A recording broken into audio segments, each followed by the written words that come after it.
الحمد لله رب العالمين. الحمد لله كما أنت أهله، فصل على محمد كما أنت أهله، فافعل بنا ما أنت أهله، إنك أهل التقوى وأهل المغفرة. الحمد لله الذي لم يتخذ ولدا ولم يكن له شريك في الملك ولم يكن له ولي من الذل وكبره تكبيرا. سبحان الله وبحمده سبحان الله العظيم. وصلى الله على خير خلقه Muhammed Mustafa sallallahu aleyhi ve sellem. Allah'ın oyunutuyuz. Yerin yüzünde en ki mübarek yer. Bir adam bir ibadetten sonra başka bir ibadete meşgul olmaklık şol ibadetin kabuliyetinin alamatı diye. Namaz özüne cüdegane bir ibadet. O ibadet değilyen dadın ödü hakikatte şey Allah'ın söyleyen dadını değilyedir. Kur'an'na eğlenmede kul ya eyyuhel kafirun. Ayet ey kafirler. Peygamberimize Allah hükmettir da. Tamam şu zamanın kafirlerine, o şu zamanın kafirlerine, o gelecek zamanın tamam kafirlere Kur'an ayet eğlen etiptir da. Kul ya eyyuhel kafirun. Ayet ey kafirler. La a'budu ma ta'budun. Medinin ibadet etyen zatlarını men ibadet etmeyen. وَلَا أَنْتُمْ عَابِدُونَ مَا أَعْبُدُ. Siz de benim ibadet ettiğin zatım Allah. Siz de benim ibadet ettiğin zatım ibadet etmiyorsunuz. وَلَا أَنَا عَابِدٌ مَا عَبَدْتُمْ وَلَا أَنْتُمْ عَابِدُونَ مَا أَعْبُدُ لَكُمْ دِينُكُمْ وَلِيَ دِينِ. Sizin dininiz özünüz için, benim dinim Peygamberimin özünüz için. İbadet manası fakat ruku, secde değil. Belki Hazreti Ali radıyallahu anh'dan bir Yahudi soraptır.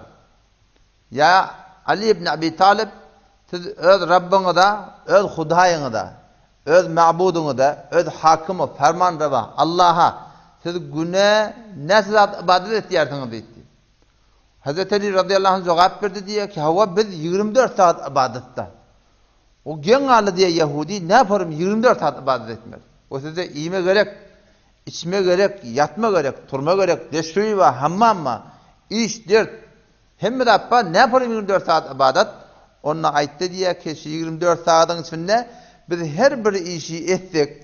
Allah'ın hükmüne, Peygamber Aleyhisselam sünnetine mutabık şu bize ibadet boluyor şu dedi. Fakat Kur'an eylemi kul ya eyyuhel kafirun. Ayet ey kafirler la a'budu ma ta'budun. Yani men sizin ettiyen yaşayışını da ora, ettiyen zindigini de ora, tutunan maksadını da ora, alıp barayan sürgününü de ora men yaşamayan nedir şey. İbadetin bir giyin manası var. Hem de sana şamil. Dinin gururunu oturup eşitmeklik böyle hem ibadet. Gidip bir bab alımdan hatta bir kelime Kur'an'dan ve her bir Allah bilen Peygamber'in söyleyen adını etmeklik böyle bir ibadet. Müslüman doğanın yüzüne bakıp yıldırıp gülmeklik, ene tağa silo hürmet etmeklik. O şuna meyinde her bir zadi ki Allah bilen Peygamber şunu söyle, şunu Allah'ın razı etmeklik ibadet niyet bilen edilse, şun hemmetine moliyasından edilyen şey hemmet ibadet boluyor. Onun için Allah'a şükür etmeli. Allah Teala bizi yaradıptır. Bir davul yokmuştuk. Bir davul neredemiştik? Bir davul hiç yerde yokmuştuk. Aslında alem cehenna hiç bir zat yokmuştuk. Fakat bir Allah varmıştık. O Allah'ı ki yaratmaklık bilen öz bağlığından haber veriptir. Eğer Allah yaratmadık bolsaydı hiç kim bilecekler Allah diyen bir zat var. Nerede bilecek onu? O şey yaradıptır, yaradıp da yaratmaklığından, bağlığından haber veriptir.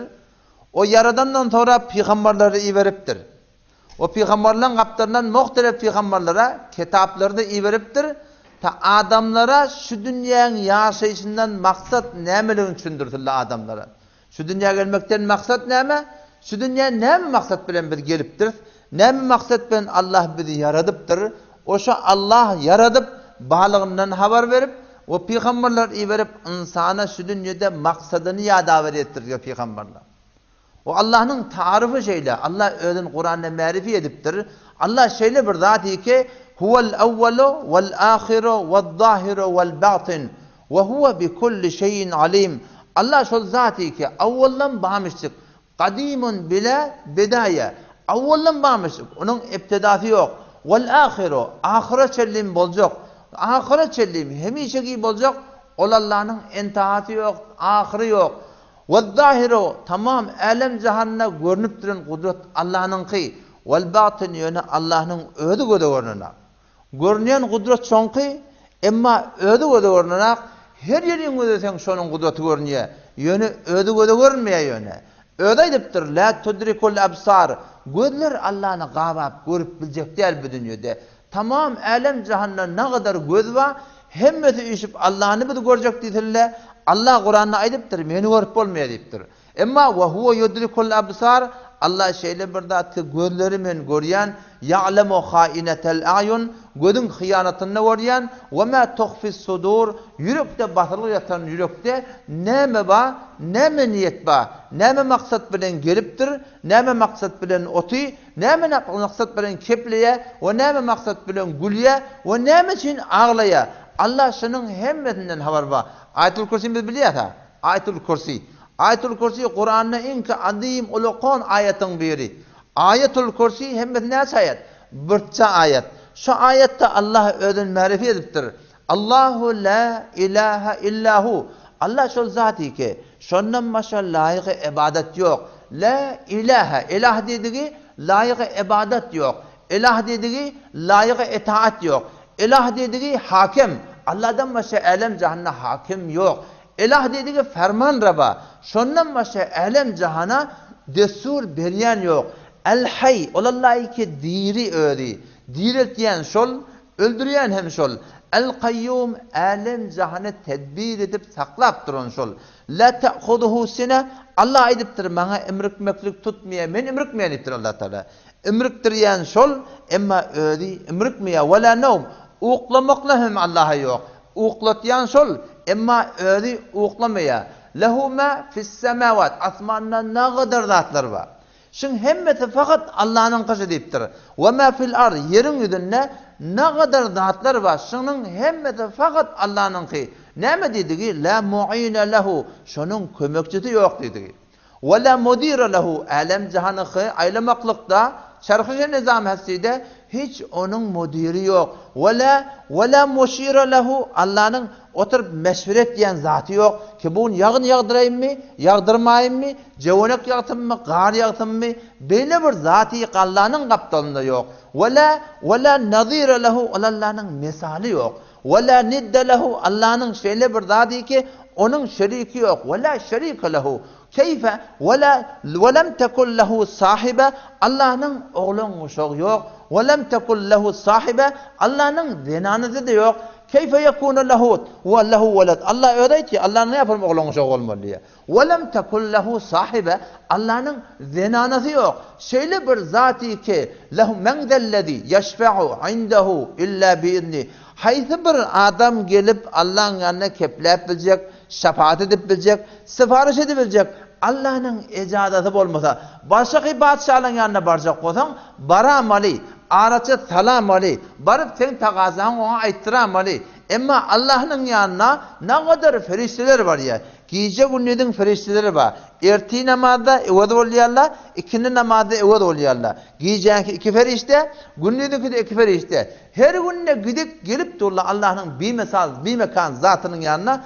Ama Allah'ın yanına bak sipariş edecek olsalar, burada diyecek olsalar, başka padişahlığı alakta. Bayet Allah icazet vermeli. Men dellezi yeşfe'u indehu illa biizni. Şunun icazeti olmasa, bolmaya. Vesi'a kursiyyuhu semavati vel ard. Asman yerin tamam hemmetini Allah'ın alımı gâbağlı. Ve huvel aliyyul azim. Olallah bir uluhun zat. Beter bir buland mertebe zat. Şöyle bir zat. Buraya kafirler geldi diye kafirler. Peygamber Aleyhisselam yanına geldi diye. Müşrik kafirler geldi diye. Unsub lana rabbek. Sen öz Rabbin nesebin biz verir ayettin. Allah diyenin nesebi neyme? Men Allah'un Kadir Molla'nın oğlu. Kadir Molla Aman'ın oğlu. Aman yeni birinin oğlu. İnsanın nesep oluyor. Arapla öz atlarının nesebini bilir demiş. Adamlar dursun. Araplarının arka neseplerini bilir diye. Ola geldi diye Peygamber Aleyhisselam'dan istihzaan, maskar edecek olup. Burada diyecek olup. Kep kaktıracak olup. Yüreğini tutacak olup. Unsub lana rabbek. Sen Allah'ın nesebini ayıttı da dedi diye. Peygamber Aleyhisselam hin doğdu kıymıllanak der ana vahet Cebrail Aleyhisselam geldi ya Resulallah Allah öz nesep namını iyi verdi. Oku şu Kureyşilere. Kul huvallahu ahad Allahu samad lem yelid ve lem yulad ve lem yekun lehu kufuven ahad. Kul huvallahu ahad. Ayet olallah yekta. Bir mesal zat. Allahu samad Allah biniyaz zat. Lem yelid olallah istadı doğranak. Ve lem yulad olallah istadıdan doğranak onun nesep olar yalak. Ve lem yekun lehu kufuven ahad. Yok şolallah için hem tam manendi yok. Leyse kemislihi şey. Hiçbir zat şol Allah yalak der diye ödi. Ve huve semi'ul basir. Olallah eşitiptu, görüptu. Allah ne yaparım? Allah'da ne yaparımlık yok. Allah necre, Allah'da necrelik yok. Allah'da nimet yerlik var. Kur'an'da Allah saf sade elam ediptir da. Ve la yuhitune bihi ilme. Allah'ın ne yaparımlığını siz bilmerdiniz deyip. Allah ne yapar? Allah'da ne yaparımlık yok. Ama Allah tamam alem cihanı yaradıptır ve peygamberler tamam peygamberler ve bizim peygamberimiz de son cümlesinde adamlar rahnama ediptirler. Allah'ını tanıyacak olsan Allah'ın kudretine fikretmelidir. Allah'a marifet, Allah'a şenak, Allah'a muhabbet, şu zat-ı mukaddesi bir tanıyıp başını eğmeklik, tanıyıp şoňaýdan ne ora bolmaklyk, şoňa ananyp, we şonuň aýdanına ananyp, we şonuň şu insany şu dünýede näme maksat bilen yaradyldygyna ananyp, şoň maksady bilen maksatlanmaklyk insany hudaýlyk bir insan etýär. Hudaýlykly insan bolýaşyn insan. Allah şeýle bir zat ki aýdypdyr meniň näparmygymy bilip bolmaýar. Bir gün Peygamber Aleyhisselam bir ýerden geçip gelýärdi diye. Sahabalar gurrun edip oturýarlar gyzyp. Peygamber yanına bardı diye selamun aleyküm ve aleyküm selam ya Resulallah. Peygamber soradı diye neme hakkında gurgun etiyat. Onu ya Resulallah Allah'ın kudretine fikretiyat. Allah'ın kudretine fikretiyat. Peygamber olur rahnama ayeti diye la tetefekkaru fillah ve de Allah'ın ödüne fikretmeyen diye. Allah'ın ödüne fikretmeyen bel tefekkaru fi ayatillah. Allah'ın kudretine fikredin. Allah alem cihanna tamam kudretini yayıp koyaptır. Allah'dan bilen gözün açyan. Yani gece yatıyardın, günlü turuyardın da. Allah aydıptır. Ve huvellezî Allah o zati ki yeteveffâkum billeyl. Gece sizi yatıryan sol. Ve ya'lemu ma cerahtum bin nehar. Günlü dese neme günah etyarsınız, neme sogab etyarsınız. Allah mennunun haberim ma. Thumme yeb'asukum fihi. Yamaşadan can verip yamaşadan sizi okudan oyunduryan Allah menniptir. Liyukla ecelun musamma. Hasana çeldi. Belli bir vata çeldi. Belli bir vata çeldi. Okudan turdun onu. El yüzünü yuyarsın. El yüzünü yuyarsın. Ondan sonra yüzünü yuyarsın. Geliyarsın. Aynana önüne ödün gözü yarsın. Laqad halaqnal insana fi ahsani takvim. Yani Allah Kur'an'na yeke lehze bir lehze zindagi Kur'an'na hadis'te Allah Resul insanın tamamı beren nimetlerini yatlap koyuptur ki her insan her bir nimeti ve her bir çeti ve her bir halatta ve her bir yerde şu Allah yada düşsün. Aynadan ödün gözüyen saçını doğrulayarsın, radet yarsın. Allah ayetiye laqad halaqna bidun şek biz yarattık diye. El insani fi ahsani takvim behterin suratta Allah biz yarattık diye. Ondan sonra taraf gariptirni. Takka saç ağırıp var diye. Thumma radadnahu ila asfalis safilin. Yamaçlardan eti oklayan, eteki derece oklayan hem Allah. Geliyorsun, torban başına geliyorsun da. Oğlun uşakba, zinanma, ödünma, ibisme. Felyanzuril insanu ila ta'ami. İnsan gözüsün tagamına diye Kur'an'da. Felyanzuril insanu ila ta'ami. Ve de diye. Nemma çörek var, tuğ var, yağ var, peynir var, hurma var, gökçüdüm var, karacüdüm var. Tamam iyi anlatlan. Felyanzuril insanu ila ta'ami.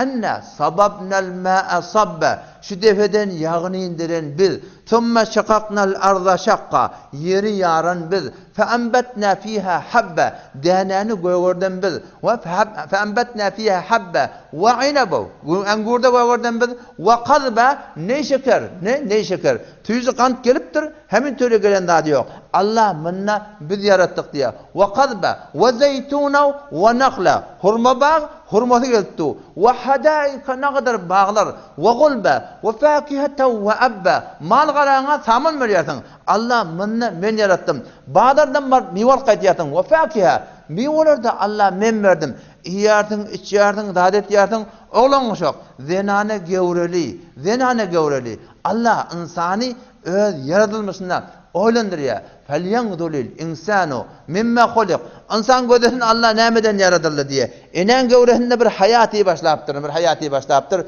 Hiç kimin haberi yok. Aynağı götürüp ya içindekiden haberi yok. Burada biliyor yani şişirdi balığını.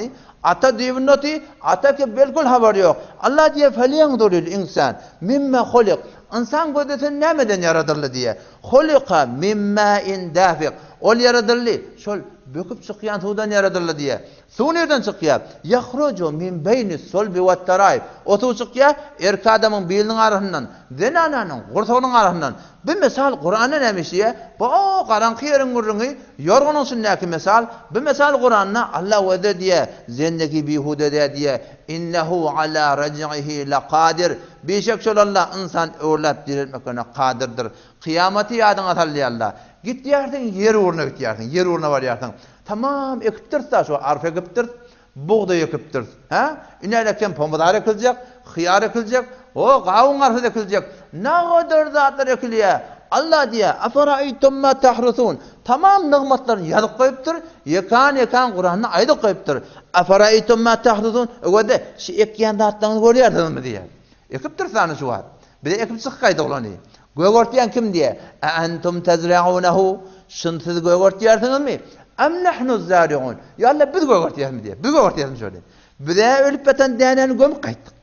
Arfa gıptırdın da. Arfa gıptırdın. Burada narahat. Vahşi arfa gıptırdım işte buğday yakın bunu. Yok. Gömüp kaydıptırdın. Nesi yığınan dökün değerlerini yığınap bunu ahim.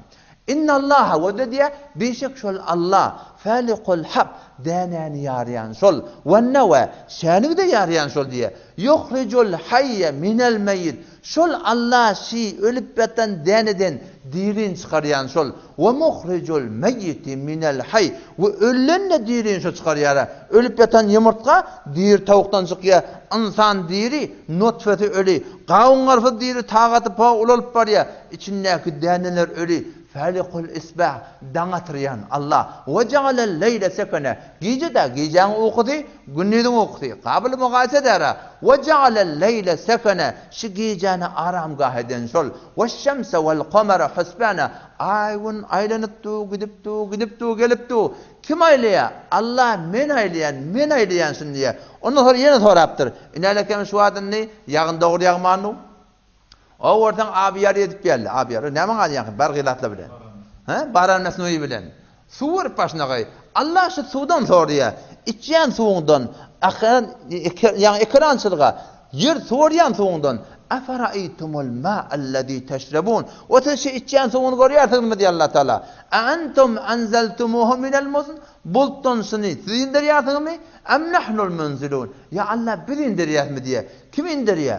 Allah indiriyor. Alem cihan Müslüman doğan. Hem medad edip duran şol. Meracel bahreyni yeltekiyan. Rahman Allah o zati. Ki iki deryanı birlikte yolu salla diye. Deryalar var yerin yüzünde. Şor derya var. Sücü derya var. Şor derya, sücü derya muhtelif derya. Bir yerde, iki yerde der o. Muhtelif deryalar var. Şor derya, sücü derya. Şimdi ikisi dence birbirine kaçışan yeri var. Birbirine yolunuşan yeri var. Allah deyiptir. Beynehuma barzahun. Şimdi arasında Allah perde var diye. La yebğiyan birbirine katışmaya diye. Kaçışman taklap durun Allah. Şu ahvazın odunda derya var. Ben burada filmini gördüm. Film alıptırlar. Bir kaptalı kızım tıraq su. Kızıla mengdeş. Bir kaptalı abirak su. Mun haydı tüyücü, haydı şorluk belli de. Yöne şu derya. Yankı kızıl tuğdan bir bedre aliyallah. Aliyallah mınsına koyar. Taymılsına duha yankı adamlar. Kaçıp mınsına giriyor yamaş adam. Ondan bir bedre aliyallah. mıng içine koyarlar. Yamaşanın kaçıp onun içine geliyor. Danışmanları şöyle fikrediptirler. Şöyle ne maşa arada ne ma. Rahman Allah aytiya. Beynehuma barzahun. Arada perde var diye. La yebgiyan qatışmaya. Kaçtırman saklap duran sol. Gödün içinde şor çeşme, dilin aşağına suyucu çeşme. Kulun içinde başka bir çeşme, burnun içinde başka bir çeşme. 4 çeşme, 4 lecep yerde. Aylanıptı. Beynehuma barzahun. Allah arada perde koyuptur. Karnın içinde nereden çeşme var? Kan bir yerden aylanıp barıya. Peşev bir yerden aylanıp barıya. Dehret bir yerden aylanıp barıya. Yel bir yerden aylanıp barıya. Başka ne aylanıp barıya içinde bir haberimiz yok. Allah arada perde koyuptur. Müslüman doğan alem cihan hemmedat Allah deyip kıygırıptı Müslüman doğanım. Şol Allah meni yeni yaradıptır şu. Bir de ol yokmuştuk. Bir de ol niye dedik? Hal ata alel insani hinum mined dehri lem yekun şey'en mezkura. Allah soruyor insana bir vakti gelmedi mi diye. Ayaş insana bir devreye zamanı zindagi gelmedi mi? Lem yekun şey'en mezkura. Şimdi hitap eder ya Allah hissat yaşı diye de. Gelmedi mi şu zaman diye de. 40 yılın naval menne ne yapmamıştık? 50 yılın naval senden ne yapmamıştık? 15 yılın naval senden ne yapmamıştık? Hiç saat yokmuş Müslüman doğan. Allah meni seni yaradıptır. Niye de yaradıptır? Yahlukukum fi butuni ummahatikum. Allah bizi yaratyat diye. Eneningdin gevrenin içinde. Halqan min ba'di halq merhale Allah bizi yaratyat. Fi zulumatin talat. Allah 3 tane karanlıkta bizi yarattık diye. 3 tane karanlık ne alakam var? Gördün mü tam şeyde? Stada nur var. Anlayan da. Ama şunu şeyitten şeyde. Kap karanlık. Bilenin de ölülün üstüne koysan. Kap karanlık hiç sat görünen ağındı. Enen gevrenin içinde Allah 3 tane karanlık koyuptur. Meni senin hılkatımız Allah şu karanlık yerden başlayıptır. Bir enen karnı, anrik nur geçenak. Ondan sonra içinde rahim var. Ondan sonra meş'eme barda eşen diye Türkmen biliyor musun? Dünya gelenine şöyle dünya geliyor. Şu 3 tane karanlıkta Allah meni seni yaradıptır. Halqan min ba'di halq merhale yarattır. Enen gevrensin ağasına hak bunu demiştik. Allah ayet ya ve huvellezî laqad halaqnal insane min sulaletin min tin. Bidun şek biz insanı yarattık. Şu palçın çekide o hulasasından diye. Deneler qavun qarfız şun hemmeti palçıktan oluyor şey. Bir nemi oluyor. Enete qavun qarfız tuvi yene birdat iptir. Nabatat iptir. O tiptir sığır o tiptir ya. O insan etiye olam hakikatte ol yer demiştik. Şunlar insan enetamı iptir. Olam şu geliptir enetam vücuduna bir damsa su oluptur. Sümme cealnahu nutfe. Ondan sonra şu gazalar zatlar Allah biz bir damsa su tebdil ettik diye. Fecealnahu fi kararin mekin. O kararga enen görünsüne cayladık. Sümme halakna nutfete alaka. Sonra şu bir damsa suyu enen görünsüne katıptır. Hiç kimin haber yok mu ne? Ne enen haber var ne atan haber var. 40 yılın sonra inetan haber oluyor. Burada kaçıp dursak. Halat inede öğüt oluyor. Allah yöne bizim gözleştiğimiz şey. Allah gözleştiğimizden haber veriyor. Sonra halakna nutfete alaka. Şu bir damla su Allah biz bir parça kan ettik diye. Kapkara kan. Sonra halaknal alakata mudga. Sonra şu bir parça karagani Allah biz bir bölük et ettik diye. Sonra halaknal mudgata izame. Ondan sonra şu bir bölük eti Allah biz sünk ettik diye. Fekesevnel izame lahme. Şu sünkün devene Allah biz diye et giydirdik diye. Sonra inşa'nahu halkan ahar. Ondan sonra biz de zan verdik diye. Fetebarakallah ahsenul halikin. Ne kadar babereket olallah ki behterini halkınındıgan merhele Allah menetini yaradıptır enemizin gevrenin içinde. Ama bu halkat bunu hem kabul ettiği insan şu bir merahalleri geçiriptir. Yani Allah bir hoştar veriyor. Bunu lokon hoştar ve diye. Sümme innekum ba'de zâlike lemeyyitûn. Ondan sonra siz bir merhaleden sonra set derse öleceksiniz diye. Ondan sonra sümme innekum yevmel kıyameti tub'atun. Yamaşadan göre girdin, kıyamet olacak. Yamaşadan siz diye şöyle bir hayat yamaşadan başlayacak diye. Kıyamet iki kıyamet var. Bir kıyametin ferdi. Öldün kabra girdin kıyametin başladı.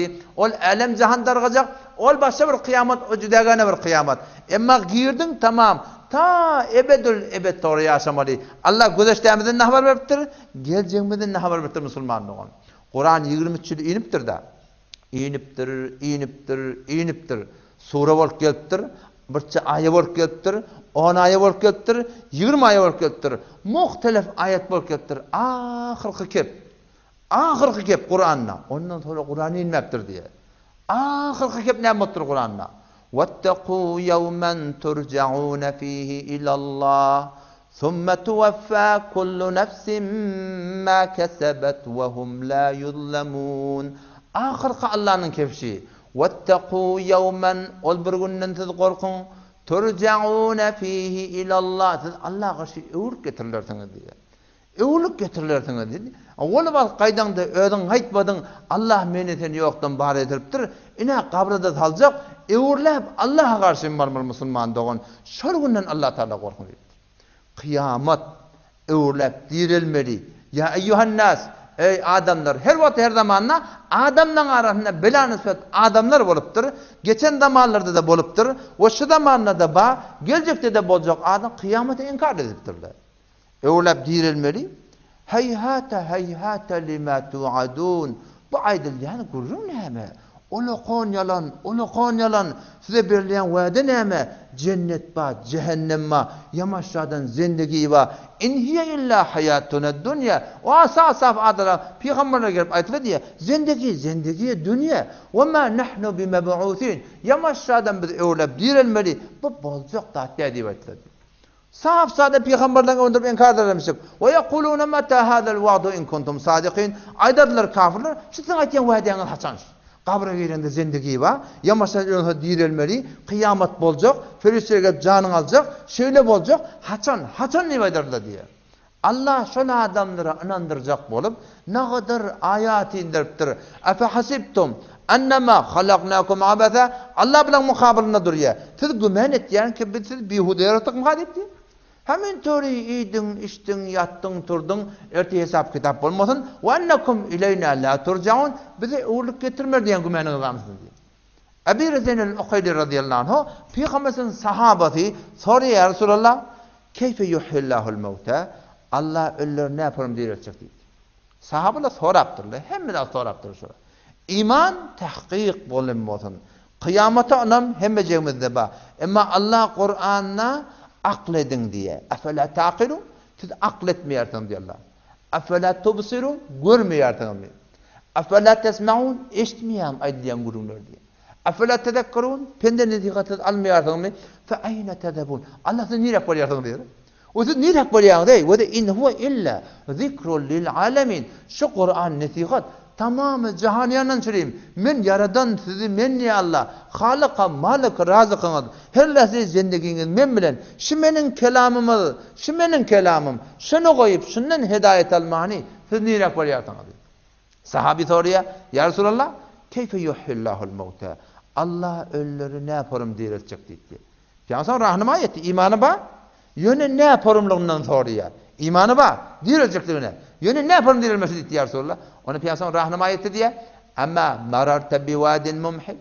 Sen bir tokoydan geçmedin dedi. Bir tokoy ki kup qorip atamatan yani güyür geçti de yani. Başın bunu. O cengal gülsana karşın gitsen. O kaptallara gitsen. Cengalın temmesi kup qoru. Hiç sat yok. O şaka bakın hemmet qoru. Sonra mararta bihi khadira. Sonra yine bir vakit geçende yap yaşıl. İnerken şu vatta çetrap başlaptır. Tut çetregli, alma çetregli, incir çetregli, nar çetregli, tamam akgul, sargul, gökgul, tamam yayraptı yer avudallamtı. Görmedin mi şeyle? Gördüm ya Resulullah. Peygamber ayette diye, kedalike yuhillahul mevte. Aynı şu porum ölüler Allah diriltecek diye. Ve min ayatihi, Kur'an'da da geliyor. Allah'ın insanı öğürlep diriltecekine delil. Enneke sen görüyorsun. Teral arza haşi'a. Sen yeri görüyorsun çelem çeşvotbeti diyor. O güydün gülleri. Çelem çeşvotbeti. Hiç zat yok. Hiç hayat yok. Dir zat yok. Fe izâ enzelnâ aleyhel mâ. Şimdi defedinden biz su indiremiz diye Allah Teala. ihtezzet qıymıllıya, varabat göğe çişe diye. Bu mesela maksat näme? İnne zalike la muhyil mauta. Bişok şolalla hatmin ölürde şo diýerek çekipdir musulmanlar. O şu dünya gelmekten maksat näme? Şu dünya tayarlyk görmek. Hadise gelýär da Allah aýdypdyr. Allah ölmedi ey adamlardan ogly, yıkmadan çürüyüm becer, yıkmadan çürüyüm becer, ölmeden çürüyüm doğru diýipdir diýer adamlar. Şu her kim öy beceriye, yani 50 ýyldan yıkmaly şonu. Yani 100 ýyldan yıkmaly. Oğulcağım boldy, gyzjağım boldy, falan boldy. Hoş bolýan ha. Hoş bolmasaň bolmar. Emma dogmy yıkmadan çürüyüm bejerip tus, ölmeden çürüyüm doğrup tus musulman dogan. Agaç ata mindirteler. Gelmez yola gönderse. Agaç ata diýip ki talajan aýtýar da. Agaç ata mindirteler. Gelmez yola gönderseler. Qaranqı qabra indirseler neçep geçer halyň tenin. Zindagi şonnemenek başlaýar musulman dogan. Bu dünýäň zindagisi zindagi däşi. Belki şu dünya Allah biri zindagi etmeden şey ibermepdir musulman dogan. Şu dünya zindagi bejermeli ýaşlar. Şu dünya zindagi etmeli ýerde. Bu da hemmese oty da hemen bir umyt bilen. Ýörüň gözünde ne kadar adam, şu hemme insan jandar bolsa, şun hemmede mahkume beberk musulman dogan. Kur'an'da 3 tane lafzy kul gelýär. Kullu nefsin zaiqatul maut. Allah aýtdyr her bir jandar. Fakat insanyň gurunda, fakat heýwanyň gurunda, fakat ferişeleň gurunda, fakat jyllaň gurunda, fakat otlaň gurunda. Kullu nefs her bir jandar. Ha? Nämedir? Kullu nefsin zaiqatul maut. Ölümün tagamın Allah'dadır diye. Ondan sonra kullu men aleyha fan. Indi jandar jansız da geliyor. Yerin yüzünde hemmedat Allah helak olacaklar diye. Ondan sonra kullu şeyin her bir şey, bu bir acayip bir tagat başı lafzı. Kullu şey, alem cehennem näme şey bolsa, näme bolsa, gözü görmeye, halikon şunun hemmeti nabut bolup gitjek Allah diýipdir.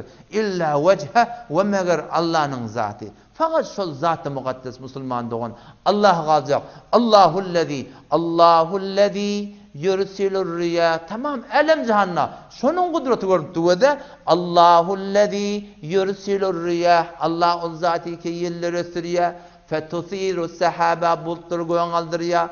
Feyebsutuhu fis semai keyfe yeşâ. Bultur atmanna porum edip yadıya. Ve yec'aluhu kisefe. Bultur üsüsüne koyan şol. Fetaral vadqa yahrucu min khilali. Sen görýärsiň şuň arany yağın yağdırya. Bu mesalan maksat näme? Fanzur ila atari rahmetillah. Yağın sonra Allah'ın nazar rahmetini wedde. İnne zalike keyfe yuhyil arda ba'de mevtiha. Ne yapalım ölpeten yer diriliye ölünden sonra diye. Ne yapalım yer diriliye ölünden sonra diye Allah. İnne zalike le muhyil mevte. Birçok şeylerle hatmin ölür diriliye çekildi Müslümanlar. Zindagi Ahmet berayı bendegi, zindagi bi bendegi, şermendegi. Allah beni sen şu dünya iyi veripdir musulman doğan, kıyamata kazanmadan söyleyeyim. Dünyada da insana hoşluk gerek, ahirette de insana hoşluk gerek. Hem bu dünyada hem ahirette insana hoşluk gerek. Musulman doğanım Allah Teala dünya ahiretin hoşluğundan söyleyeyim fakat bir şey oluydu. O ne mi yol? La ilahe illallahu Muhammedur Resulullah. Allah'a ve yaşamalı, Resulullah'a ve yaşamalı. Siz zindagi kelime-i la ilahe illallah, Muhammed Resulullah kelimeye bir noktası.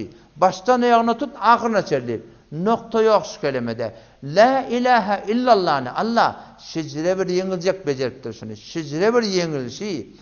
La ilahe illallah diyene doğdan imillana. Doğdanyım, doğduktan edafa, dişindeyim. Anırdan la ilahe illallah, la ilahe illallah. Musulman doğanım yengil kelimen bir ağır taqazatı var. Ağır taqazatı var. Kime ağır? Boynalmadık adama ağır. Kime yengil? Boynalma adama yengil. Taqazatı näme? 3 tane kelime de edafada atdı da la yok. İlahe ilah yok. İllallah Allah'dan başka. Allah'tan başka ilah yok. İlah dediği layık ibadet, layık itaat. La hakime illallah. Allah'tan başka hükmetyen yok deyip ıqrar etyen insan. La hakime illallah. Şunun tefsiri kabiliyede gördüm. İlahi ferman reva. hükmetiyen mana ediptir. La ilahe illallah, Allah'dan başka layık ibadet, layık itaat yok. Allah'dan başka zendigimde hakim yok dediğin, Allah'dan başka menin zendigimde hiç kim ferman vermeye, destur vermeye diye ayttığı Müslümanlar. Şoňa göre ýaşasak Allah şunun bereketine dünya ahirete abad edecek. Şunun bereketine Peygamber sallallahu aleyhi ve sellem aýtdy da ataytukum bil mahajjatin bayda men size bir açık yol bilen geldim diye Peygamber. Leyluha kenahariha menin yolum şicre bir açık yol, şicre açık yol. Şunun gijeti gündüz diýerler. Gije kapkaranky. Gijen kapkaranky Peygamberiň ýolunyň gijeti gündüz diýerler.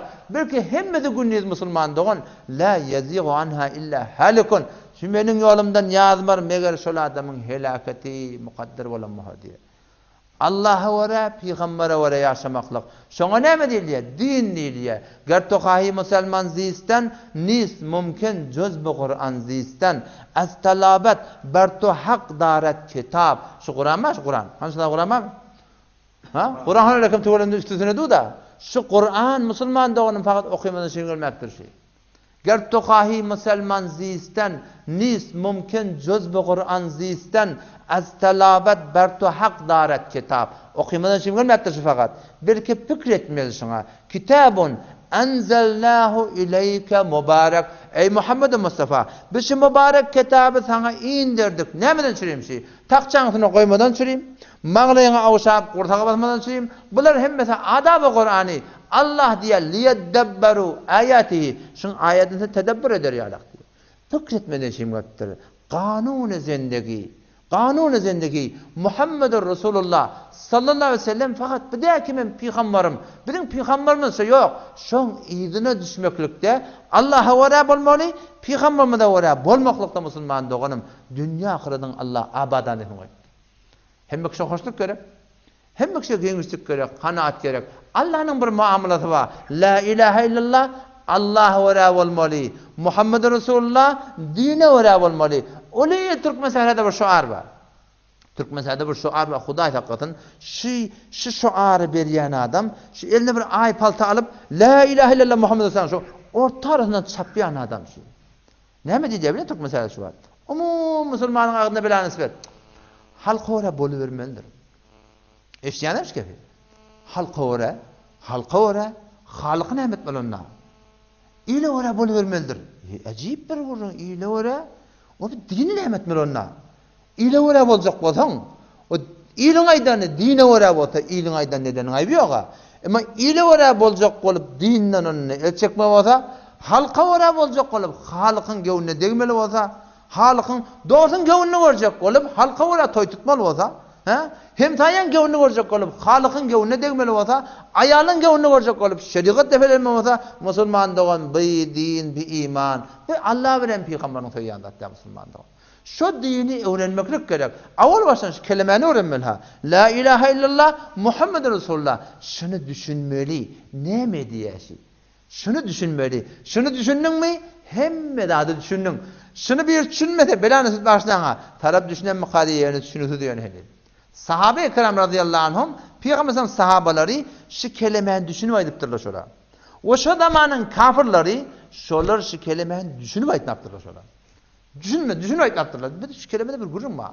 Ebu Cehl, Utbe, Şeybe, Ebu Sufyan radıyallahu anh o da iman getirirdi. Kafirler, Abdullah ibn Abi Muayt. Başka ne kadar olaqan kafirler başlıkları Peygamber sallallahu aleyhi ve sellem Ebu Talib'in yanına gelýärler. Ki gideyli şun ağasynyň oğullar şimdi. Ağasy. Şun ağasynyň oğlu bilen kulen zendegimi derhem berhem edigili barayli. Şu bilen gurun edeyli. Şu ne edip ýaşy? Geldi diýen Peygamber sallallahu aleyhi ve sellem yanına. Peygamber sallallahu yanında yok, haber berdiler diye. Ya adam verdi diye git Muhammed sallallahu aleyhi ve selleme geldi bayt. Peygamber başı yer demiştik. O da geldi diye. Peygamber girdi diye içeri Ebu Cehl, Ebu Talib'in kaptanına birden zaycagal var. Peygamber ağatsa barıp şonun yanına oturacak boldu diye. Ebu Cehl lanetullah aleyh büyük akınım yanına oturt diye. Oturtma diye onun yanında. Peygamber kaptanrakta oturdu diye. O ham şeyle olar Peygamber gelmekele gurunlarını edipdirler bilen. On Peygamber olar Ebu Talib dedi diye ödeşler sen gowmyň başlyklary, olaqallary, şular gelip senden tagaza etdiler, sen şulan aýtýanyna wara bolsaň. Näme diýerler? Pişnap bermendirdi diye. Gyýyl gerek, biz bereyli. Mal gerek, biz bereyli. Mulk gerek, biz bereyli. fişnahatlar evo geliyor. Ahir dediler diye biz seni Mekke'nin padişahı edecek. Sen Muhammed Emin tanılayan adam ahim o. Yöne sen şu alıp barayan yoldan elçek değildi diye. Şu bir kelime getirip durdun ha. Şu kelimeden seni elçek değildi diye. Peygamber sallallahu aleyhi ve sellem diye eğer şu günü sağelimde aymen sol elinde. Bu fakat kenayetten eğer Mağrib bilen Maşrığı, tamam Mekke'nin padişahlığı diyerdin. Mağrib bilen Maşrığı da bana berseniz men alıp barayan yoldan el çekmeyen diye. Ebu Talip dolandı diye bunlara. Biz sizden edafet adısına akdıydı diye. Bir kelime şey. Bir kelimeni aydın. Peygamber aytdı diye. Eğer şu kelimeni aytsanız Araplar Arap'tan gayriye azam diyerler. Şulan hemmeti sizin kolunuz olacak diye. Kabul etmediler. Bir kelime, bize bir kelime aytdı diye Ebu Talip dolan. Şu bir kelime getiriptir. Şu bir kelimeni aydan da. Ebu Sufyan dedi diye bir kelime diyerdin. Biz 10 kelime aytmanı teyar. Neme kelime şu dedi diye. Bes la ilahe illallah. Qıyırıp çıyırıp koşuktu diye. Bir kelimenin yerine gurulma dedi diye. Kadir Hazım Yemani Qargıda böyle Türkmenistan'a gittirler cemaat tebliğ olup. Otam şu dağda tamam komünistler ne etben Türkmen doğullamız da ona dinden diyanattan şu kelimenin taqazatından şu kelime neme diye. Gelin Müslüman doğun şu la ilahe illallah'ni Allah'dan başka layık ibadet itaat yok. Fakat Allah'ına ibadet etmeli ve fakat Allah'ına itaat etmeli. Fakat Peygamber'e uğrab olmalı. Şu ıgrar kelimeni gelin ihlas bilen şunu aydeyin diye. Gururmat duran adam. Neçe adama ihlas bilen yok ne aytılı diye.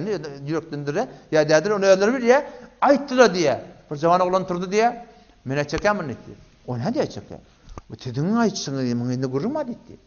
O sen yok. Sen aydağa. Yok. Yok men başaracak etti. Men araktan çekme olayan. Akardun cahadan men çekme olayan. Tamdırdan el çekme olayan. Yine vurdattan el çekme olayan. Sizin aytyanını gururma. O sen ayda yuvaşır çerkeden. Yok men başaracak etti. Şu Müslüman doğanım şu kelime yaşayışa gelmede gurrunma. Şu yaşayışa gelecek o da ne mi? Şuna zahmet gerek. Yatan ökteğim yok, yatan adama deyin. Bugün şeytan Müslümanı Allah'lı. Ve bu Müslüman biliyor ahi. Men Erzabamın çetinden gireyin. Xiyaban şehit Nasiri. Şun avvaldan men girik qaydayin. Her qaytımızda bir xiyaban ma. Şu xiyabanın başından girdi qayt Müslüman doğan. Gafı qaqayli. Müslüman doğan gelberik. Esselamu aleyküm ve aleyküm esselam. Sen de Müslüman, men Müslüman. Müslüman doğumdan tadaşmana gelim. Müslüman doğanım şu kelimenin bana tercüme edip verdin. La ilahe illallah. Muhammed Resulullah. Ne mi dedi ki? On aslında var. Bilenak Müslüman. Bilenak, bilmeyen ne mi deyip ya? Halka oraya bol vermelidir. İyle oraya bol vermelidir. Naudu billah. İyle oraya bol vermelidir. Muhammed Resulullah ne oraya? Şu Müslüman doğun size yaşayışa gelecek olsa, şuna zahmet gerek, mihnet gerek. O şeyin din, diyanat, avvalla zahmet bilenektir. Hemen turi sırallah gelen daha diyor. Peygamberimizin öğretiyor da uditu fillah ma lem yu'da bihi ahad men şıgadar Allah'ın qiylik çektim. Şıgadar qiylik çektim. Hiç kim men yala qiylik çeken nedir? Ve ukhiftu fillah ma lem yukhaf bihi ahad. Men şıpırım Allah'ın qiylik çek korkuldum. Şıgadar korkuldum. Hiç kim men yala korkuldum nedir? Salat çarımı hicri Peygamberin Medine barandan 4 yıl sonra Peygamber leşker keşfetme oraya Benil Mustalak diyen tarafa. Şu çayının adına Gazve-i Benil Mustalak dahiliye. Peygamber sallallahu aleyhi ve sellem her vakti ki cihada gidecek olsa ya başka bir sefere gidecek olsa akra'u beyne nisaihi dinarların ardından korruklardı diye. Hazreti Ayşe radıyallahu anh nesibinden düştü diye. Gitti diye Hazreti Ayşe radıyallahu anh rivayet etti diye. Bir gittik diye Peygamber gazvatından, cenginden, cihadından kullen farık bollu diye. Evlilik qaytmalı bolduk diye. Kervan bir yerde yatıydı diye. Menne ör keçebemin içinde ayı hesap iğnigli kullen keçeben daşına kullen marahim yani dolog eçer görünenak. Odam şondan niye ayak kola gitme oldum diye. Odana ayak kola düzçülük. Gittim diye hal anrak. Mene uğruk geliyancam bu tada Peygamberimiz destur beriptir ki kervan göçmeli. Sahabalar gödüşüptü. Ummul Müminin Hazreti Ayşe radıyallahu anha haçan uğruk gelir. Bu da takriben 14-13 yaşında yakır. Şundan edafede. O ham şondan Hazreti Ayşe diye men gelip de keçebeme girdim diye. Girdim oturdum. Sahabalar gödüptü ha notada. Hasan Ummul Müminin gelir deyip girip oturunu şol birden de girdim bendim yok diye ortam. Girdim bendim itiptir. Şu da kaç kalıptır diye. Şundan gittim diye çalamcak. Yumurtqalıqı da olanna. Gülle yalı gidipdir. Sahabalamın girenini görüpdirler, çıkanını görmekdirler yani. O gitti gerden benim elimden ötedeken çağıran dörüp güymenim sahabalar da mın içinde baham kadip 4 tane güçlü adam keçeven kulağının göğüne kaldırıp bu da yumurtqalık olan da 4 erkek adam bağ yokluğu dettin on dünyasını koyarlar gayim danyarlar yören Allahu Ekber yürümeli uğradını diye kervan. Hazreti Ayşe radıyallahu anh otada yankı gerden ben tapıptır uğurluk geldim diye o da büyük çökek de otalarda. Etek iğnenden soruysa görün otada. On sonra ne bagelim diye hiç zat adam var hiç zat yok. Ha bu qalanğa son oyan ben gerekli atla ba. O bunu göçük ediptirler. Yakaca bir denana şal çöllü qalıqlı. Ama olan imanla ve men yetevekkal alallahi fehuve hasbu. Allah her kim Allah tevekkül etse Allah şuna kafida. Kefa billahi veliyya, kefa billahi şehida, kefa billahi hafiza, kefa bi rabbika hadiya ve nasira. Allah kafi. Kur'an tamam şun ne da vuruptu. Bu da lap şun peygamberin has kavliyen denanası, has imanla alımı denanası. Şu peygamberin denalarının içinde şundan anada alımlısı yok. Şondan niye oturdum şu da diye. Okuyun hayatı yok, okuyulupturun. O hayatını ne yaptı? Padişahını tutuyor, ranından tutuyor, hanından tutuyor. Gelinden sonra geliyor o. Ondan sonra niye kıyışardım diye yatıp kalıptım diye. Safvan ibn Muattal radıyallahu anh Peygamber sallallahu bir sahaba şunu memur ediptir. Şu kervanın idrarından kaydarsın, qalan qaçan dağıtları alıp gelirsin dedi. Sonra memur şu. Safvan ibn Muattal radıyallahu anh irden geliyor. Orada bir tane qara çadırlı bir yatı. Avval ayı hicab inmeke Hazreti Ayşe'nin yüzünü görüptür diye avval. Gördü gele Allahu Ekber inna lillahi ve inna ileyhi raciun diye. Kıyırdı. Hazreti Ayşe radıyallahu anh gözümü açtım. Safvan ibn Muattal derip perden çıktım. İkisi de otada, bu da butada. Gidip düğeni yatırdı diye. Öyle böyle çekildi diye. Men diye keçeven mindim diye. Şondan niye Osman tutup alıp gitti diye. Bariyat. Medine'nin 2 tane menzil var. Menzil yani oturuq yer. Yamaçlardan sonra da kervan yatmalı, namaz okuymalı, çaytı ödünmeli, burada edilmeli, yamaçlardan gitmeli. Peygamber ol avvalqi gidip barışına baştaki menzile təyədə barıptı diye. Biz de izine bariyatını. Təyədə barıp, təyədə kervanda atla yatıp düğüler kıyğırışıp, bağırışıp başına gay, təyədə yükler çıktı oldu diye biz ağırdan yiyildik diye adam. Geldik, bıraheley, birden ana. Bu kim? Abdullah ibn Ubey, ibn Selul, münafıklan başlığı. Münafık diyorlar bila nispet, la ilahe illallah, Muhammed Resulullah deyiptir. Yani yürekte anam yok. Yürekte Allah'a oraya de, Peygamber'e oraya de. Kullen dine inkarı var. Yani adı Müslüman olup adı eylempiye, bunlar da adı Müslümanın içine gelip bu gördü diye, oho, bu nereden geldi bi? Oğlum şu gözüne eylemtu, diye yattı Peygamber'in yankı çadırının yanına. Oğlum işte Peygamber Hazreti Ayşe, bu muçunun çıktı, bu bir kep doludu diye bir kefi. Bu nereden geldi? Şu bilen kararı olmalı. Falan olmalı, avval kepleşen olmalı, avval yani, şu bir kef aylap, kullen mecmuanın içine bir völ okladı diye.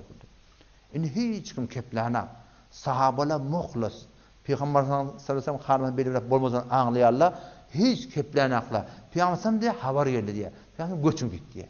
Dere göç uğradı diye. O menzile barşinle gurun hadiye yankı. On yanına var ya. Sinirleşkerde münafık var da. Ve min ehlil medineti maradu alen nifak. Allah şu adı ediptir Kur'an'na. Ehli Medine'de ne kadarlar ba? Münafıklığa adı ediptir diye. Başta münafıklığın kefi dolu yarla. Fagamaniyet yerli Medine. Hazreti Ayşe'nin hiç zaten haber yok yani. Onun için Medine'ye vardık diye. On Peygamber gittiye geliye. Navbat oluyor adam her 9 geceden bir gece navbatı. Her gün Peygamber ikinin ara azvacı mutahharaça aylanarmıştık salamına. Halı ve halqavmi, kokkurumi gerekli adamlar var. Hazreti Ayşe radıyallahu anh bir acayip bir başka denarlarından beter muhabbeti varmıştı. On Peygamber geliyordu diye keyfetikum halı hal nezri bes. İlahi gurum yok. O Peygamber ne diye? Ağır bir sürü dedi. Burgun gelene diye ödümden halı sorusuna kendimde soraptı diye. Bor öyle diye Allah'a. Bundan sonra diye, menden soranak, men önküden öten arap bolum diye. O Peygamber burada da boluptur. Kullen Medine'de öl ha. Kullen gurrun oqloğlu. Müslümanlardan da müteessifana 3 adam şikefe qoşuluptur. Orada ilarasında da şu bir töhmet yayrada yalara. Tane başetinden çizeki merdum ne guyen çizha ocrede. Ojrede şu zat yok ýerde ne keptir etýärler. Bu burada bolupdyr diýdi seni. Bir musulman burada da ýalňyşypdyr. O ýalňyşmaýan näme? Musulmanyň aýbyny gördüň basyrmaly sen. Şun jaýadanda näme peýda ba? Bir musulmanyň onuň awraýyny almaklyk da. Peygamber hadisinde aýtýar da, bir adam bir musulman adamyň awraýyny alsa, Allah Taala şoň awraýnylar hatda şonu öýüne örtüp eder diýipdir. Öýüne örtüp eder. Bir ýalňyşlyk bolupdyr. Emma işte ýani musulman Zeynep bint Jahş bir peygamber zinanaty. Şoň aýallygyny Hamte bint Jahş bu da şu töhmede goşuldy diýen musulmanyň arasyndan. Bu da kepiyet etmändir diye.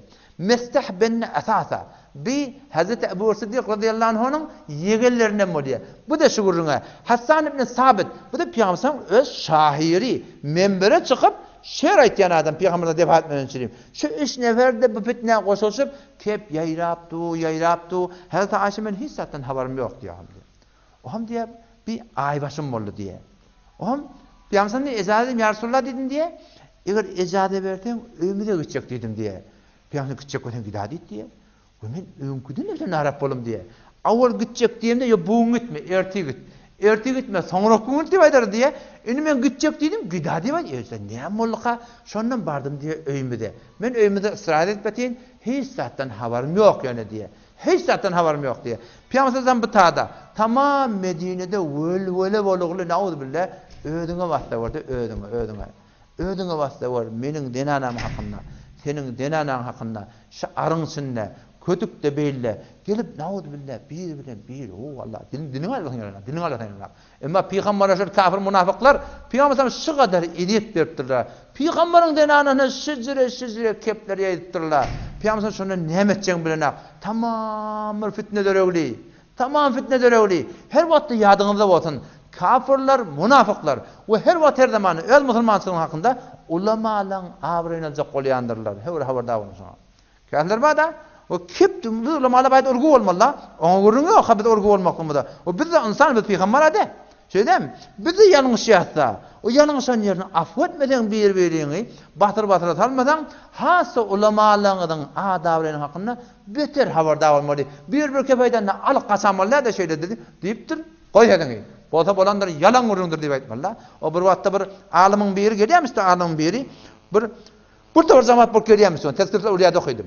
Otam bir defede, bir diýwaryň üstünde belänes bir laf jawanyň biri oty kayan gapdan sallap, höy şeýle gaýgydy, alymla aňyrdan gelýär, içinde ulakan alymma falana ho netdi han. Näme diýdi? Salam ýok, walek ýok. Sen taqqalyň gawmy, ýemen itimiň goru gawmy diýdi ýa. Şo ulamalyň sen taqqalyň gawmy ýem itin goru gawmy diýdi. O alim da çyndan alymyşdyk. Wede bally diýdi. Eger men şu taqqal termek bilen Allah diýip bilen, eger men şu dünýeden imanlyk etseme, onu men taqqalym itin gorugyny aldy. Yok, men şu taqqal termek bilen Huda bilen peýgamber diýip imanly çykyp bilmesem, onu sen itin gorugy men taqqalymdan aldy. Lam jim bol diýe. Habarda bolmaly hewlen. Peýgamberiň hanywadyny tömek bolýar. Wagty insan öz şahsiýeti imani, ijtimai, her musulmanyň awraýy islamyň awraýy da. Her musulmanyň awraýy diniň awraýy. Maňa hat çegerýär, islamy hat çegerýär. Taňa hat çegerýär, islamy hat çegerýär da. Ýöne bilen ihsas edem dakkan. Uňan ulamalaryň hakyny ihsas edilýär. Her musulmanyň awraýy islamyň awraýy. Peýgamber gelýär, soramollarny borelan çağırdy ýa kenidini. Onu gelberik diye şöyle. Hazreti Ayşe'nin öyle yok ha. Ten Ayşe'nin hakkında bir gümen ettiğin yerin var. Peygamber yürekten haber yok ha. İnnehu alimun bidati sudur. Yürekten bir Allah'ın haber var. Başka peygamber de Allah haber vermese yürekten haberli adam yok. Bir bilyen de adam var, gören de adam var. Onu ya Resulullah etti. Ola yemek kazak qıydı olan etti. Öyle hamir etti. Şu hamirin başına yatık kalıyor. Onu da geçip hamirini yarın. Bu da hatta mı neymiş şu anda etti. Otada Osama, Hazreti Peygamber oğulluğu onu çağırdı diye. O sen näme diýän diýdi. Onu ya Resulullah diýdi. Hazreti Ayşe sen özüň intikab etdiň ýa Allah intikab etdi. Allah intikab etdi. Allah intikab eden bolsa Allah şuna ejazet bermek teňüsüne tiňe kontur diýdi. Allah Peygamber üstüne tiňe konu bilmemişdik. Sen Allah şuna ejazet bermek teňüsüne tiňe kontur. Allah şeýle birden saňa etjek ya Resulullah diýdi. O taraftan ýene bir sahaba ol gatana aýtdy. Ya Resulullah diýdi. Näme narap boldyň? Hele ýakan diýdi. Ýa-da öňküden ýüregin jiýe. Juda bilen apýamyz. Mescide geldi diýýär. Tamam adamlar doly mescitde. Tamam adamlar doly. Peygamberimiz menberden hiç bir adam şeyle bir arzuva etmeptir adam şeyle bir. Adamın adını tutup yine burada edip umum peygamber netiqat bilen geçiripdir ömrüni. Şundan gidip yapsan menbere tamam sahabeler işigili. Ona adamla ya Yuhannas diye. Sizin arağından biri var. Abdullah ibn Ubey ibn Selul diye. Sizin arağından biri var. Mena hey weren xanavadan hakkında qati edip bergilik diye. Beter qatar edip bergilik. Sa'd ibn Ubada, otadan Sa'd ibn Mu'ad her gayti Hazrat Oğuzyan taypan başlıkları bir galı deseydi bunu. Ya Resulallah, eğer bizden mi olsa bir adını ayt, biz özümüz kellesin gelir. Otadan Sa'd ibn Mu'ad durdu diye. Otur münafık dedi diye ona. Senin keşek mi ne diye ne dedi öyle yandı ödün gurun ettin. Otadan bir burada dedi. Botadan burada dedi. Şu peygamberin meçhidine kılıç çıkar şak şak şak. Kullen kılıç dobulacak kolay. Peygamber menberin üstünde oturun diye. Zordan oturdu diye. Oturun diye. Oturdu diye ceng duracak ottu. Dil var ya dili. Dil belaşı. Diş gala yani. Şundan halan kepin aytacak olsan, halan yerine halan diyecek olsan, her otur diye şu, otur diye, kulle mantıqanı otur diye şey. O tam şundan piyamsan, geli diye Ayşe'nin yanına. Bu tatına cevap yok. Hazreti Ayşe diye, onu şunun bir gece önce. Hazreti Ayşe, yankı mesih beni asatan neneti bilen, ben ayak yola çıktım diye adam. Ayak yola çıktım diye, o hem yankın çadırı, ayağın aşağına girip, imedekle gitti diye. Onun için ölüm modun mesleha burada dedi, beddoğa etmeyendir diye. Bu da Cengi Bedir'de şirket eden adamdan biri, meslah diyorlar. Peygamber elam ediptir, "İ'melû mâ şi'tum kad gafarallahu lekum." Ey ehli Bedriyle 313 nefer, 1000 nefer kafirin önünde piruz etti Allah Teala. Nimetçe koydum ediverin, Allah siz bağışladı diyorlar. Şu bir makam verdir Allah Teala. Yankı meslahın nenesi? Mesleha beddoğa etmeyendir dedi. Hazreti Ayşe dedim ya, sen ne metel? Ona beddoğa ettiyan. O Bedriye akıyım o dedim diye. Ay kıydım dedi diye. O hem bilen ağatın ne var onun? Ne oldu? O şeyle oldu, sana şey diyorlar. O da sana koşul oldu. O koşul oldu. Peygamber'den haber var mı? Peygamber'den haber var. Kıyık kayıttım diye. Bir rivayette geliyor. Ayak yola barıyadım diye. Ayak yol oturma kaydıptır. Ayak oturmak yakın yardım çıkayıptır. Bir rivayette geliyor. Ayak yola oturup çığırıp geliyor ki. Çığırıp evul kayıttım. Şundan geldim diye. Nenem uzak kaldı. Nene? Şeyle bir gurun var. Şeyle bir. Kepler hakkında cevap veren. Sıddık radıyallahu anh goyuyordu. Kur'an okuyordu dedi. Etek geldi. Ne oldu? Onu Sıddık haber verdi dedi. Şondan niye yıkılın diye taktım. Ağlavatın. Gözden yaş kaydıptı. Şondan niye Peygamber gidiyen kin öne karşı. O taptan Ensari'den Allah'ın bir yaptı Peygamber Hazreti Ayşe'nin öne. O da şu ben ağlayışım varıp o da ağlavatı diye. Peygamber geldi diye. Oturdu diye şondan. Ona ya Ayşe dedi diye. Allahu Ekber. Adam da hatta dedi diye. Yanlışmayan yok dedi diye. Ayşe'ye göre böyle yanlışamadan Hudayla kapın. Bu bolma iş bolan ne bola da. Allah mehribandır dedi diye. Tövbe dedi diye. Yok hem de bolmadık da olsa Allah seni beraatın öyle elam eder dedi diye. Ben şondan niye ne diyeceğim bilmem.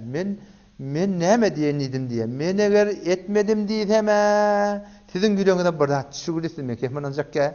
O men haýgatda men eden zadım da de. Menin işim şol Yusuf'un dädesi Yakup diýecek bolum diýe da. Yakup etsem dädesi adam şumet diýe. Şu Yusuf'un atasy ýalak menin işim fesabrun cemil. Gawlyk bilen sabr etmeli. Wallahul musta'anu ala ma tasifun. Men Allah'dan kömek almasam başka hiçbir hakikatçak zadım yok dip diye şondan yıkılım diye bir gatlara. Taktım otunda. Yaş kaydıp durdu diye, yaş da kullünde durdu diye. Hiç yaş da kaydına. Peygamber'in her vakitte vahiy inecek bolanna bir halat gelmiş Peygamber'e. Derlep, zat edip başa kaybolarmış Peygamber. Şondan Peygamber vahiy inmeyen durdu diye. Halat ötkedi. Sıddık gözleptu, enesi de gözleptu. Hazreti Ayşe otayeti, Hazreti Ali'nin haberi var. Näme iner kazan, näme bolar ka. Şondan diye Peygamber halatı açıldı diye. O hem ya Ayşe diye boşluk boldum taňa diye. Allah innellezine ja'u bil ifki usbatun minkum la tahsabuhu şerran lekum bel huve hayrun lekum likulli imri'in minhum maktasaba minel izm. Ayetini diye falanca ayetini Hazreti Ayşe'nin pakinin hakkında diye. Enem aytti diye enem ditti tur Resulullah'dan teşekkür ettiğini diye. Teşekkür etti diye. Ben Resulullah'dan teşekkür etmeyen. Hazreti Ayşe diye, men Resul'dan teşekkür etmeyen, men Allah'dan teşekkür edecek dedim diye. Ki Resulullah da menin üstade derdime derman bol ölmek diye. Peygamber sallallahu Müslüman doğan, şecere kıyılık çekiliptir. Avriden düşülüptür, dinden şireyim. Buğun kuğun şu din, bizim yaşayışımda gelecek o hem zahmet gerek. Peygamber sallallahu iki tane kıydını, Otaybe, Ebu Leheb'in oğulları, Ebu Leheb'in oğulları. İki kıydının Peygamberimizin Zeynep, Ummu Kulthum galiben, ya Ruqayya. İkisini nikah etiyerle, henüz yekcab olmaptır henüz diye. Nikah kıyılıptır, yönü henüz yekcab olmaptır, zefaf olmaptır diye. Şondan niye? Tebbet yeda Ebu Leheb ve teb. Ayetini de. Ebu Leheb helak bullu. Cehennemi var Allah'ın hakkında. Ayetini diye. Geldi diye Ebu Leheb'in öğrü. Zenanati. Oğullarını tehdit etmendirdi. Ve de eğer şu Muhammed'in kıydın talak vermeseniz. Eğer şu talak vermeseniz. Emen tüydüm haramdır. Falandır. Qaymlap. Bir oğlan şu dadan talak verin diye. Buna tamam et diye. O buyurdu ya, galiben Utbe, Peygamber Mekke'de oturuyor, Mekke'nin kenar zonunda oturuyor. Tamam kafirler, dağıtlar, başlıklar, böyle şeyler tamam şaşıp oturuyorlar. Peygamber öde oturuyorlar. Utbe göre Peygamber yakasını Türkülep. Hene kıydın talak deyip diye. Şu cemde ortuat gördü diye. Peygamber sallallahu aleyhi Taif'te 6 kilometre kavalap, dağısının vurup, ökçetin kılılgan, şoları beddoğa etmedi. Emma şu kıydının sedemesi, şecreşine bir ağram salıptır. Şecreşi bir narası, iyili arasına ortuatçılık da iyili arasına. Şu tadı Allahümme sellit aleyhi kelben min kelabik. Yalaşı itlendi bir itişini musellet etti beddoğa et göverdi diye. Sonra bir sefere gidende bir yol ortaya kelden cont gördü bir vecdanım diye. Müslüman doğan şecre kıyılık çekiliptir. O şu adam dine zahmet gerek. Dinin hemme şobeler gerek de. Ama asıl Müslümançılığımızda şu an müşkil nerede Müslüman doğan? Müşkil Müslümançılığımızda imanla. Şu an enerjinin sizde beler geçti biliyor musun? Sizde beler geçti. Alıgöl, Türkmen iyili, adı Müslüman. Alıgöl, olup getiydi Türkmen. Çelem çeş, baranda yüreğin ağlıyor. Çelem çeş. Her kim bir çette. Bir çette arak çöti, bir çette qumar, bir çette aydın saat, bir çette dutar, o bir çette bilmeyen qumar, o bir çette bir oyun çıkar, qatım varım, barıp sorasan, adı Ebu Bekir'dir, bilansbet, Umar'dır, Osman'dır, Ali'dir, Abdülazim'dir, Abdülkerim'dir. Osam bir de 4-5 sanak, sen yadın bu 4-5 sanak cavan oğlan, şunun içine giyirte biliyor musun? Şu cemaatın içine, çelem çeş ölbeti. Oyun çıkarıp durulan yanına barsan, bal sen adın yani Fatma, sen adın Ayşe, sen adın Döre, sen adın Meryem, sen adın Abede, sen adın Zehra. O sen Müslümana, sen adın Ebu Bekir. Bilon çıkarıp durulan, o beytmeyen damını, bu Müslüman ahi, bu doğru der ahim bi, bu haram ahim. Kimin ne yar? Kimin ne? Arak çoturan sorsan bilans bet. Onun adı tamam İslami. Baba, bu doğru der ahim bi. Haram ettir Allah için bir de. Kimin ne yar onu? Varak pasuruna otururlar, kumarına otururlar. Bunlara vardı hanım. Bunlar da innanak. Emma şu oturan gül yazık oğlan bir qurada tetmatura minse. Eline de birden yan şey pori, bantlan beri. Belen gulan beri. Şal alıgölün çetinden girdi. Adamla. Yıganlıca geliyor diye biliyor musun? Yıganlıca geliyor. Bu da şu cemiyet nimet yaşlarda. Ağım döldüm biliyor musun? Oyun çıkarıp duran dank deri kat oluyor. Elit söylen ketmiyor. Hot göveriyor. Arak içip met otur. Götürüyor tüş diye. Tamam hemmel attırıyor. Ne mettiriyor şu Müslümandan biliyor musun? Anam ettiriyor şunu. Anam iman ettiriyor şunu. Allah'a anam zayıf oluyor. Cennete cehenneme anam bizim aramda doğru qalıqdır. Oğlum şu hareketi cemaat tebliği deyip arada ba, şu cemaat tebliği şu Hanefi mezhebin poxta ulamalarının qudun tertibi şey. Ne mi deyip şun qurupturlar biliyor musun? Ne mi deyip şun qurupturlar? Şu hamşın anırtı Mevlana İlyas'sa şu benimle 20 yaşında müderris varıp medrese ders vermeyen doktor.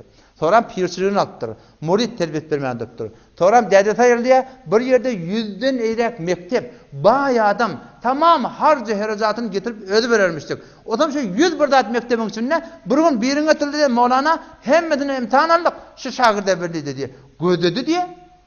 Hiçbir heykel kullen İslami'de. Labas kullen İslami'de. Surat İslami'de. İkelin yüz ağladı diye. Canı da minneteceğim şimdi. Ne minnetmeli? Ne ecri olmalı? Ne mesela yol almalı? Fikri eda. Müslümansızda müşkil nerede deyiptirler? Ne müşkil var? Ahirsi netice ettir şu Hudayın belirti. Müslümansızda müşkil iman ettir şura. İman zayıflığı Müslümanda onun. Yoksa dinin hemme şobeler gerek ha. İnan elhamdülillah Nadircan'la böyle mektep yerdip dura. Ulu kan devlet taşı. Hücre özayına gerek. Soğukçuluk şeriatı özayına gerek. Şu mescidin de adançısı, imami, şu da özayına bir ulukan bir işte. Dinin hem şobeler gerek. Emma müşkül neydi Müslüman? İmanına. Mescide kim geliyor? Molla kim var ya molla? Kullu Türkmen saran mollaların işirden var ya. Nim derse de molla yok. Nim derse. Onda yüzden toxunadaki ahım mı ya? Yüzün bir iki tanega aman bardat boynalıya. Şöyle değil mi? Ondan sonra qalani, yok qalani dine dehmet qası külena. O zaten aşı işlere meşgul oluyor. Şu form bir yağday var Müslümanlar. Ulamalar şu tertibi kurupdurlar. Keşi dinin hemme şobeleri diriltin, iman düzeltin. İmanı rahmet çekeyli. İman gelenden sonra qalan zatdan hemmet hal. Cemaat tebliğde ihtilafi gurrun yok. Şu an şahsı men ya başka sen şu kullu Türkmen sarada görüyorsun ihtilafa da çok şeyden. Bolmalarda da ihtilaf. İhtilaf var Türkmen sarada. Yöne cemaat tebliğin bunyadını cemaat tebliğ ihtilaf bilen işi yok mu hesap. Hüsnüne faqat imaniyattan gurrun oluyor. Her kimi gitti ovan ahun bilen gurrundaş bol. Hücre barın, hücre besil bolun, ulamalardan soralım. Yine Müslüman doğan şu ulu Türkmen sarada hakkı tapacak olan bir yol var. Peygamberimiz bunu aydıptır da. Yahudiler 71 bölek bollu diye. Mesihiler 72 bölek bollu diye. Men ummetim 73 bölek olacak diyor. Sahabeler qayga diyor. Kulluhum finnar illa milletun wahide. Peygamberimizin hemmeti cehennemi. Meğer bir cemaat. Ya Resulullah haytı cemaat. Biz Türkmen saran 4-5 cemaatinin sünne orta qalıqlı. Olon yamallıya, olona birdat diye. Bu bunu qaqya, olon depiye. O bunu qapya. Nämetcen bilen haq, nämetmeli? 73 bölüm içinden hakkı ne yaparım tapmadı. Peygamber alamet aydıptır. Ellezînehum mâ ana aleyhi ve ashabi. Ol bir cemaat 73'ün içinden hak kemen bilen yaranımın idine södit diye. Peygamberin idine, sahaban idine. Biz näme diýýäsem? Bir de Peygamberimizi görmekdir. Sahabany görmekdir. Biz ne yaparmyz ýa-da düşmeli? Hem Müslüman döňede men kellemi açan gurun aýdaýyn. Şu 4 mezhep bar ehli sünnet we cemaat. Hanefi, Maliki, Şafii, Hanbeli. Şu 4 mezhep başlykla her gaýsy bir ýeriň adamsy we her wagtda her gaýsy bir makty zamanyda. Faqat İmam Azam İmam Malik bir wagtda bolupdyr. O Medine bu Kufede ýöne. Her gaýsy bir ýerde şuda Peygamber gören ýalyk o sahaban görün ýalyk şular mezhep diýipdir Müslüman dogmagynda. Şol Peygamberimiz aýdylmady men bilen ýaranymyň ýa-da şönni baýtdy. Şoň ýoly ähli sünnet we cemaat Müslüman dogma. O ýene bir müşkil tabidiýe o hemme kişi ähli sünnet diýipdi ki. Hemme jemi Hanefi diýipdi. Hanefi diýip duranyň ödüň şonu aktaby. Mun näme etmeli hem Müslüman dogma etmeli işi. İhtilafi gurrunlardan garaslar el çekmeli. İhtilaf ahmollaň arasyna ýöne haytı doğru biletin diýämi? Ýekje ýoly bar. Hanefi mezhep näme diýipdir? Dogrymy? Egri mi? Dünýäň mollaryň biri aýtdy da. Eşhedü en la ilahe illallah. Galdyrmaly mı galdyrmalymy? Gurun yok. Hanefi mezhepde Şerhül Vakaya Hanefi mezhepde okuýlan kitap, ştada okuýlar ödi. Okuýlar da. Safi sedişesini sedeheftar. Ha, dört kitabın orta arasında var, haşiyetinde de var, Hanefi mezhepte var da o Keydani de doğru ediptir. Keydani de doğru ediptir. Keydani ehli hadisin ki alak doğru ediptir. Ehli hadisler bir gördük de eşarelerini diye. Şeyle doğru yani. O doğru ediptir. Ola şoňa ora doğru ediptir. Ehli hadisin ki alak. Ama adamın kavara bolsa onun iradı yok diptir. O şu kitapda Muatta İmam Muhammed. İmam Muhammed Ramazan bir kitabı İmam adamın şagirdi. Biz baştan okuyup çıktık şonu. Şonuna saf saadeti yaşa İmam adamın aqidası diye. Reddül muhtarda şey ýadygy. Men Hudaýa kirde ihtilafi gurun adam, sizin zehniniň meşabeş etmek ýetmiyor ýokka. Ýene kullen ara kep düşýärdi mesela çok ýerine. Kep gurun düşýärde, şuň dogrusyny biljek bolan musulman dogan Hanefi mezhep. Näme diýipdir? Takdir bak işte şeyden. Takdir ve Hanefi mezhebi paýband adam. Takdir şunu Hanefi mezhebi maňa ýatypdyr. Dogrymy? Falan da dogrymy? Ela gurun dedin. Şu dogrymy? Göde sürme. Şu göde şu ýokmy? Musulman dogan şu Wahhabi bir töhmet bilen aramyzda şey. Bir bomba atom şey. Kalashnikov teyar içinde gülleter koyupdurlar. Her kimden hoşu gelmese dolayarlı bir yerini göğe falan Wahhabi otdu baba. El çek şu gurrundan. Wahhabiyetin gurrun diye şey. Her bir gurrun ota. Hanefi mezhepde ba göde sürme. Hanefi mezhepde yok Müslümanların yok da. Nerede şu cemaat tebliğinin bunyadynyň özi hoş 40 Ne için kurpturlu biliyor musun? Şu 40 farz var. Ey beraber şırıgda 40 farda niyat bil. Her kişi o niyat bilse ahirin abat bil. 7 iman. İman öğrenmeden şimdi kullandığı şey. 5'i İslam. İslam ne diye? 12 farz namaz. Namazda o kadar farz var. 3 gusulda hem taharet hem teyemmüm 4 bil. 2'de de emir maruf nehy münker işleri. Şu 40 farda öğrenmeden şimdi Müslüman doğru dürülen aşı. İman öğrenmeden şimdi dürülen aşı. Kullu Müslüman danışla ya Resulullah şey. Bunda kemçilik yok derdir. Beter de men yalak adamda kemçilik var. Adamda kemçilik var da tertipte bir gurun yok. Tertip Hanefi mezhebi var Müslümanda. O zaman şu taydinizde tagaza ertide cemaat diye cemaatimiz diye öldüm inşallah tarafından hizmetinize. Şu üçünün için ne? 40 farz bir devlet diye. Ben şu fikrini alt koydum. 50 tane 40 tane almanlar. Namazı tafağın doğrulayat. Ve sıfırın başında do. Namazı düşünüp okumak gibi temrin ediyor. Namaz okuyor tabii ya. Allah beni kepleşti ona. Ne mi diyorsun Allah? Alhamdülillah emin diyorsun da. Emin dedin ne mi? Kabul et ya Allah. Allah ne mi kabul etmeli? Şu öyle edettirin ki bunu düşünür Müslüman doğan. O sevabı yok mu? Okuyayım on gurunda ha. Gurun şunu sen namaz okuyup durun Allah beni kepleşti durun. Şimdi ne mi diyorsun düşünmeli? Ondan sonra da kendinden muzakere oluyor. Giden oğlu var aranızda. İhtilafi gurun belli yok. Hiç önvan yok. Her kim her neme sonra ihtilafi gurun abdata cevap verilmeye. Berdi de aydiyen ki Müslüman doğan şey. Hanefi mezhepte bir. Hanefi mezhebi öyle böyle inşallah ta şunun bereketine dünyada abad olur, ahiretinde abad olur. Bu serdergomiden ne çıkar? Kiminki doğru ka başagay her kim burada deyip duruyor Müslüman doğan mezhebimiz var arada. Mezhepte muftabihi kol neme? Şoň oraya batak inşallah dünya ahiretinde abad olur. Allah ta hemcemeden kabul etsin baştan. Kârak vaktınlarım. Ya Rahman Rahim, Ya Rahman Rahim, Ya Rahman Rahim. Allahümme salli ve sellim ala Muhammed. Ya mucib davat ya semi' alim ya Allahü'llezî la ilahe illa ente er-Rahmanur-Rahim. Entel melikul kuddus selamul mu'minul muheyminul azizul cebbarul mutekebbirul halikul bari. El-bari'ul musawwirul gaffarul qahharul vehhabur razzaqul fettahul alim. Entel qabidul basitul khafidul rafi'ul mu'izzul mudillus semi'ul basir.